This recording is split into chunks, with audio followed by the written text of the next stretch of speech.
राष्ट्रपति Donald Trump ने दावा किया कि 12 दिनों तक ईरान और इजरायल के बीच चली जंग अब रुक चुकी है। लेकिन इस जंग के रुकने से पहले ही ईरान ने कतर में अमेरिका के सैन्य अड्डे पर हमला किया। लेकिन सवाल उठता है कि अगर सैन्य अड्डा अमेरिका का था तो वे कतर में क्या कर रहा था? क्या अमेरिका की तरह हिंदुस्तान के सैन्य अड्डे भी अलग अलग देशों में है? तो चलिए आपको बताते हैं। सबसे बड़ा सवाल उठता है कि आखिर ये सैन्य अड्डा होता क्या है, इसकी आखिर किसी देश के लिए क्या जरूरत होती है।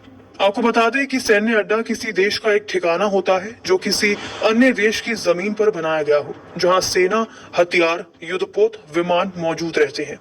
भारत ने अपने शत्रु देश से अपनी सुरक्षा करने के लिए कई देशों में सैन्य अड्डे स्थापित किए हैं। सवाल है कि ये सैन्य अड्डे क्यों बनाए जाते हैं? इसका जवाब है, देश की सुरक्षा के लिए ये मिलिट्री बेस बनाए जाते हैं। इनमें घटक सामान छुपा कर रखा जाता है, किसी भी वक्त दुश्मन पर हमला करने में काम आते हैं।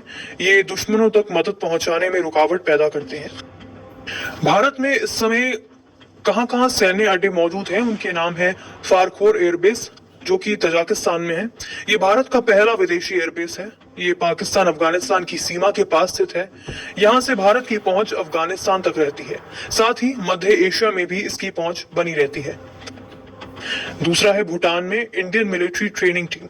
भारत और भूटान के मजबूत सैन्य संबंध है। यहाँ भारत की स्थायी सैन्य प्रशिक्षण टीम तैनात की गई है। ये भूटानी सेना को ट्रेनिंग देती है।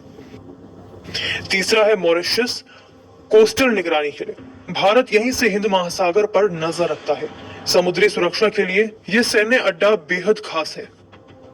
चौथा है ओमान में। रसल हद में भारत का लिसनिंग पोस्ट है, जहां से इलेक्ट्रॉनिक निगरानी की जाती है। डुक में एक नेवल और एयरबेस सुविधा भी है, जिसका उपयोग वायुसेना और नौसेना करती है। नमस्कार, मैं हूं मानक गुप्ता।